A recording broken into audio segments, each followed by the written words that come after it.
Let's take a day trip from New York to Washington, D.C. So we walked the streets early hours of the morning to take a coach.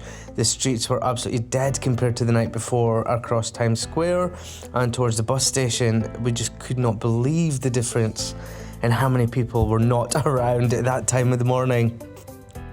Obviously the roads are looking a bit busy, but in terms of people in the streets, yeah, there was hardly anyone. But seeing the city in a different, busyness is actually such a nice vibe, and we really enjoyed that. I like seeing the city like that, to be fair.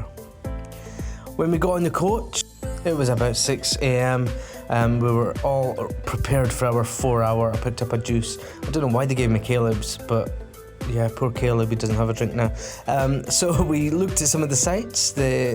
We said goodbye to New York in the background, as you would have seen there, past some bridges. I finished Kaleb's drink, so sorry Kaleb, sucks. And we settled back to see some of the sights. We went through Baltimore and Newark as well. We saw a little bit of New Jersey, which was good. And then as we approached Washington, we saw some really run-down parts of the city, which was really interesting to see. It was quite shocking, some of the areas that we saw. When we got to the bus station, we walked in. It was kind of like a mall.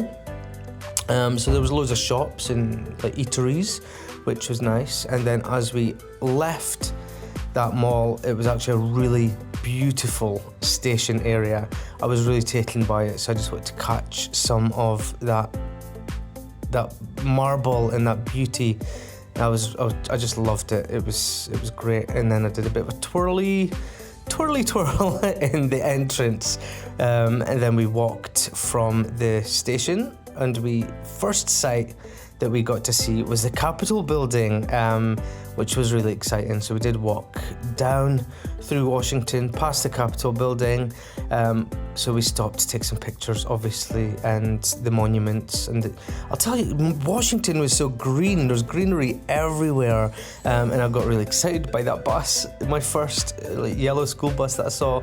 And then we approached the Washington Monument. It was absolutely stunning. You can see there was a bit of rain starting to come down. So we did take shelter after seeing the monument. We ran into the museum to grab a coffee, but as you'll see, it was really busy. So we exited and we ran up the road to try and find a coffee shop, which is where we found the Brew Blossom, which was absolutely lovely bagels. It wasn't bagels, it was cornettos, they called them, and have a toilet break. And then we went to find the White House, which was covered by a fence. I was shocked. So we decided to take a quick picture and walk away. But then we did get to see the White House from afar, and you got a proper picture, which I was quite happy about. We carried on with our walk, where we went towards the Abraham Lincoln statue. So we spent 10 minutes there and took a couple more photos, but then we realised we were running out of time, so we had a really fast walk all the way back to the coach station.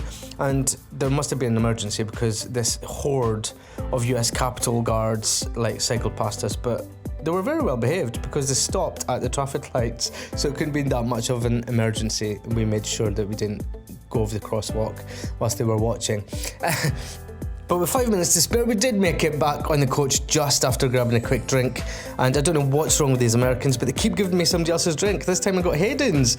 Sorry, Hayden. I just don't get it. Anyway, we made it home safely, back to New York, ready for the rest of our trip.